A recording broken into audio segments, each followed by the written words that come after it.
మనతో జూమ్ కాల్లో అందుబాటులో ఉన్నారు. అదేవిధంగా బీఆర్ఎస్ నేత రామ్మోహన్ గారు కూడా మనతో జూమ్ కాల్లో అందుబాటులోకి వస్తారు. కాంగ్రెస్ నేత కత్తి వెంకటస్వామి గారు మనతో జూమ్ కాల్లో అందుబాటులోకి వస్తారు. అనలిస్ట్ రాజమౌళి గారు కూడా మనతో జూమ్ కాల్లో అందుబాటులో ఉన్నారు. ముందుగా మనం బీజేపీ నేత గంగాపురం వెంకటరెడ్డి గారితో మాట్లాడదాం. వెంకటరెడ్డి గారు నమస్తే సార్. నమస్తే. నమస్తే వెంకటరెడ్డి గారు, కాంగ్రెస్ పార్టీ ప్రభుత్వాన్ని స్థాపించి ఏడాది కాలం పూర్తి చేసుకుంది. ఈ సందర్భంగా తెలంగాణ రాష్ట్ర వ్యాప్తంగా కూడా కాంగ్రెస్ పార్టీ ప్రజాపాలన సంబరాలు అంబరాన్ని అంటున్నాయి. నిజంగా కాంగ్రెస్ పార్టీ ఇచ్చిన హామీలన్నీ నెరవేర్చి ప్రజలకు దగ్గరైంది అనుకోవచ్చా? ఇప్పుడు ఒకటి లక్ష్మీనాథ్ గారు, కాంగ్రెస్ పార్టీ ఏర్పాటై ప్రభుత్వం ఏర్పాటై 1 సంవత్సర కాలం గడుస్తున్న సందర్భం లోపల పెద్ద ఎత్తున గత కొంతకాలం నుంచి, గత 5-6 రోజుల నుంచి కూడా తెలంగాణ రాష్ట్ర ప్రభుత్వం పెద్ద ఎత్తున కార్యక్రమాలు, విజయవంతం కార్యక్రమాలు చేయడం అనేటువంటి జరుగుతున్నటువంటి మాట వాస్తవం. ప్రభుత్వ డబ్బుతో చేస్తున్నటువంటి కార్యక్రమాలను మనం నిశ్చితంగా పరిశీలించవలసిన అవసరం ఉంది. 1 సంవత్సర కాలంలో ప్రభుత్వం ఏం చేసింది, ఏం చేయలేదు అనేటువంటి విషయాలను మనం చర్చించే ముందు మనకు బేస్ అయినటువంటిది, రాజ్యాంగబద్ధమైనటువంటిది, అంటే ఒక బైబిల్ లాంటిది మేనిఫెస్టో తీసుకుంటాం. ఇప్పుడు ఒక ప్రభుత్వం అధికారంలోకి వచ్చే ముందు, ఎన్నికలకు ముందు ప్రజలకు ఇచ్చిన వాగ్దానాలు, హామీలు, గ్యారంటీలు రకరకాలుగా సభల్లో చెప్పి చివరికి 43 పేజీల గల మేనిఫెస్టో కాంగ్రెస్ పార్టీ రిలీజ్ చేసినటువంటి మాట వాస్తవం. దాంట్లో 6 గ్యారంటీలు, గ్యారంటీల కార్డు అందరికి మెడలో వేసినారు. వాళ్ళ కీలక నాయకులు సోనియా గాంధీ గారు, రాహుల్ గాంధీ గారు, ప్రియాంక గాంధీ గారి యొక్క ప్రచారంలో వాటిని తీసుకొని రావడం జరిగినటువంటిది. తెలంగాణలో ఉన్న 4 మూలల, 5 మూలల, 6 మూలల్లో ఉన్నటువంటి దేవుళ్ళకు కొట్టేసి ఈ మేనిఫెస్టో మేము రిలీజ్ చేస్తున్నాము, దీన్ని మేము అమలు చేస్తామని చెప్పినటువంటి సందర్భాన్ని మనం గుర్తుంచుకోవాల్సినటువంటి అవసరం ఉంది. 37 అంశాలు ఉన్నాయి. మెయిన్ అంశంలో సుమారుగా 400 పైగా చిన్న చిన్న అంశాలను మొత్తం కూడా తెలంగాణ ప్రజలకు ఇచ్చినటువంటి వాగ్దానాలు కాంగ్రెస్ పార్టీ. ఇవాళ మీరు అడిగిన ప్రశ్న, సంవత్సర కాలం తర్వాత ఏం జరిగింది అనేటువంటిది ఆ మేనిఫెస్టోలో వాళ్ళు చెప్పారు. సాధారణంగా ఒక పార్టీ ఏం చెప్తుంది లక్ష్మీనాథ్ గారు, ఇవి మేము చేస్తాము 5 సంవత్సరాల లోపల అని చెప్తారు. సరే, ఏ ప్రభుత్వమైనా దానికి ఉండే పరిమితులు దానికి ఉంటాయి. చెప్పగానే అన్ని పనులు అయితే అని కూడా మనం అనుకోవడం కూడా దండిగా. కాకపోతే ఏంటంటే రేవంత్ రెడ్డి గారు ఆనాడు కాంగ్రెస్ పార్టీ తరఫున మాట్లాడినటువంటి అంశాలను దృష్టిలో పెట్టుకుంటే 100 రోజుల్లో చేసేటువంటి కార్యక్రమాలు కొన్ని ఉన్నాయి, 1 సంవత్సర కాలంలో చేసేటువంటి కార్యక్రమాలు కొన్ని ఉన్నాయి. 100 రోజుల్లో చేసేటువంటి కార్యక్రమాలే కాదు, వచ్చేటువంటి డిసెంబర్ 7 నాడు మేము, ఆ రోజు చెప్తున్నాను, 7 నాడు మేము ప్రమాణ స్వీకారం చేస్తాం. 9 నాడు సోనియా గాంధీ గారి పుట్టినరోజు. ఆనాడు ఇవన్నీ కూడా కొన్ని సంతకాలు చేస్తాము. ఆసరా పెన్షన్లు రకరకాలుగా చెప్పడం జరిగింది. మహిళలకు సంబంధించిన 2500 రూపాయలు కానీ ఇతరత్ర కానీ. 1 సంవత్సర కాలంలో 2 లక్షల ఉద్యోగాలు ఇస్తామని చెప్పారు. ఇప్పుడు చెప్పుకుంటున్నారు వాళ్ళు 50-55 ఉద్యోగాలు ఇచ్చినామని చెప్పి లెక్క చెప్తున్నటువంటి సందర్భం. కాబట్టి ఇప్పుడు మీరు అడిగిన ప్రశ్నకు సమాధానం ఒక భారతీయ జనతా పార్టీ ప్రతినిధిగా ఏం చెప్పాలి అనేటువంటిది, ఏ రకంగా పాలన సాగుతుంది అనేటువంటిది మనం ఆలోచించడం జరిగినప్పుడు చాలా గందరగోళమైనటువంటి పరిస్థితి వల్ల మనకు కనపడుతున్నటువంటిది. వాళ్ళు చేసింది బస్సులకు సంబంధించి, మహిళలకు బస్సులో ఉచిత ప్రయాణం సంబంధించినటువంటిది నిర్ణయం చేసినారు. అది కూడా బస్సుల ఫ్రీక్వెన్సీ తగ్గించారు. బస్సులు అదనంగా వేస్తామన్నారు, వేయలేకపోయినారు. పురుషులకు చాలా ఇబ్బందులు వస్తున్నటువంటిది. ఇంకోటి లక్ష్మీనాథ్ గారు, ఈ మధ్యన మరి మీకు తెలుసో తెలియదో, నేను చూస్తున్నాను, నేను అప్పుడప్పుడు బస్సులో వెళ్తుంటాను కాబట్టి, కొన్ని బస్సులు మహిళలకు, పురుషులకు టికెట్లు ఉండే బస్సులను కూడా వాళ్ళు ప్రవేశపెట్టారు. అవి డీలక్స్ బస్సులను ప్రవేశపెట్టి, అంటే ఇంకో రూట్లో వాళ్ళు ఏంటంటే ఆర్థిక పరమైనటువంటి సమస్యలను తట్టుకునేటువంటి పద్ధతి లోపల ఆర్టీసీ బలోపేతం చేసుకోవడానికి వాళ్ళ ప్రయత్నాలు వాళ్ళు చేస్తున్నటువంటిది.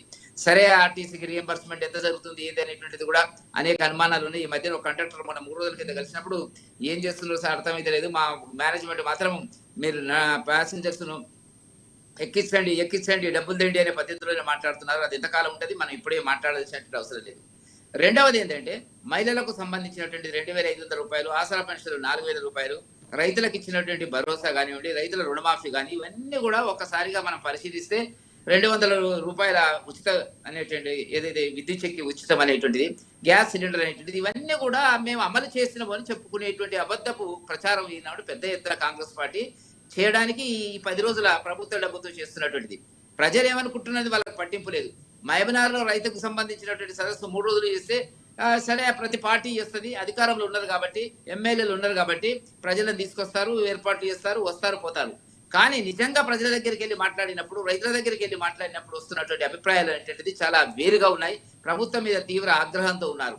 వాళ్ళు ఏది చేసిన రైతులకు సంబంధించినటువంటిది నేను తీసుకుంటాను. మొట్టమొదటి అంశం ఏది రైతు రుణమాఫీకి సంబంధించి ఏదో చెప్పారు 38,000 కోట్లు అన్నారు, 28,000 కోట్లు అన్నారు, చివరికి 18,000 కోట్లు అన్నారు, మన 3 రోజుల కింద 21,000 కోట్లు అంటున్నారు. రకరకాలుగా చెప్పి చివరికి ఏం చెప్తున్నారు, 54,250 కోట్లు సుమారుగా మేము రైతులకు ఇచ్చామని చెప్తున్నారు. లెక్క మరి వెంకటస్వామి గారు చెప్పాలి నాకు. ఇప్పుడు నేను చాలా సందర్భాల్లో వాళ్ళు అడుగుతున్నాను. అన్వేష్ రెడ్డి అని వాళ్ళ రైతుకు సంబంధించినటువంటి కమిషన్ చైర్మన్ ఏదో ఉన్నది కదా, మొన్న రాత్రి అయితే ఆయన కూడా ఏం చెప్పలేకపోయినాడు. రాత్రి కూడా నేను వాళ్ళకు మేనిఫెస్టో రాసిన అని చెప్పుకుంటున్నటువంటి లింగం యాదవ్, డాక్టర్ లింగం యాదవ్ గారిని కూడా ఒక టీవీలో నేను అడిగాను. ఆయన కూడా తప్పించుకునేటువంటి సమాధానమే. 54,000 కోట్లు సంవత్సర కాలం లోపల తెలంగాణ రైతాంగానికి ఖర్చు ఎక్కడ పెట్టారు, ఎక్కడి నుంచి తెచ్చారు, ఏంది అనేటువంటిది వచ్చినప్పుడు మీరు అన్నట్టుగా 21,000 కోట్ల రూపాయలు రైతు రుణమాఫీ వాళ్ళ లెక్కల ప్రకారంగా, అది తప్పుడు లెక్కనే, నేను నమ్మను. ఒక్క 7,700 కోట్ల రూపాయలు కేసీఆర్ ఇవ్వకుండా పోయినటువంటి రైతు రైతు భరోసానండి, రైతు బంధనండి, మొత్తం కలిగితే 30,000 కోట్లు అవుతుంది. ఇంకా 24,000 కోట్లు ఎక్కడి నుంచి వచ్చినాయో మాకు అర్థం కాలేదు. కాబట్టి నేను అంటున్నది ఏంటంటే ఈ రైతులకు రుణమాఫీ అనేటువంటిది ఎవరు రైతు అంటే ఎవరు అనేది ఇంతవరకు లేదు. వాళ్ళు ఇచ్చిన మేనిఫెస్టోలో రైతులకు అన్నారు. రైతు అంటే మరి ఉద్యోగస్తులైన రైతుకి ఇవ్వరా, పెన్షన్దారుల రైతుకి ఇవ్వరా, అడ్వకేట్ రైతుకి ఇవ్వరా, ఆదాయ పన్ను రిటర్న్స్ వేసేటువంటి రైతుకి ఇవ్వరా? అంటే ఒక స్థాయిలో టీచర్లు, రైతులు వీళ్ళందరికీ ఉన్నారు కదా, వీళ్ళకి ఎవరికి ఇయ్యరా, ఎవరికి ఇచ్చినారు అనేటువంటి ప్రశ్న వచ్చినప్పుడు వాళ్ళు 13-14,000 కోట్ల కంటే ఎక్కువ ఇవ్వకుండా పెద్ద ప్రచారం చేస్తున్నారు. నేను అందుకే భారతీయ జనతా పార్టీ వల్ల డిమాండ్ చేస్తుంది ఏంటంటే, మీరు ఏ రైతులకు ఎంత ఇచ్చారు, ఏమి ఇచ్చారు అనేటువంటిది ఈ మామూలుగా మనకు అందరికి తెలిసినటువంటిది. ప్రతి పంటకు ముందు ప్రభుత్వము అన్ని బ్యాంకర్స్ సమావేశం పెడుతుంది. దానికి బ్యాంకర్స్, ఆల్ బ్యాంకర్స్ కన్సార్షియం అంటాం దానికి స్టేట్ బ్యాంక్ ఆఫ్ ఇండియా తెలంగాణలో చాలా ప్రాంతాల లోపల లీడ్ బ్యాంక్ కింద ఉంటుంది. వాళ్ళందరూ పెట్టినప్పుడు దానికి క్రెడిట్ ప్లాన్, క్రెడిట్ టార్గెట్స్ ఇస్తారు. ఏ జిల్లాకి ఎంత రుణాలు ఇవ్వాలి, ఏ బ్యాంక్ ఇవ్వాలి అనేటువంటిది. మరి దాని ప్రకారంగా ఇలా గంటలో వస్తుంది ఇన్ఫర్మేషన్, ఎంత ఇచ్చారు అనేటువంటిది. మీరు ఎందుకు ప్రకటించారు? పెద్ద పెద్ద అడ్వర్టైజ్మెంట్లు ఇస్తున్నారు పేపర్లో, కోట్ల రూపాయలు ఖర్చు పెడుతున్నారు కదా, మీ ఫోటోలు వేసుకుంటున్నారు కదా, మేము సాధించినామని చెప్పుకుంటున్నారు కదా, డబ్బా కొట్టుకుంటున్నారు కదా. మీరు చెప్పండి, వల్ల ప్రజలకు అనుమానాలు ఉన్నాయి, ప్రతిపక్ష పార్టీలు ప్రశ్నిస్తున్నాయి. వల్ల ఏంటంటే మీరు ఇచ్చినటువంటి రుణాల మొత్తం ఎంత అనేటువంటి సమస్యకు వచ్చినప్పుడు మీరు పలానా బ్యాంకు పలానా జిల్లాకి ఇంత ఇచ్చిందని మీరు చెప్పండి. చెప్తే మేము నోరు మూసుకుంటాం. మేము ఇదే ఛానల్లో మేము వచ్చి మళ్ళీ మేము సారీ చెప్తాం, క్షమాపణ కొడతాం. అవన్నీ ఏమీ చెప్పకుండా ఊకే 28 కోట్లు 38 కోట్లు అని ఎక్కడి నుంచి వచ్చిందండి డబ్బు? ఏమన్నంటే ఏమంటున్నారు? ఇలా తెలియదా మీకు ఆర్థిక పరిస్థితి?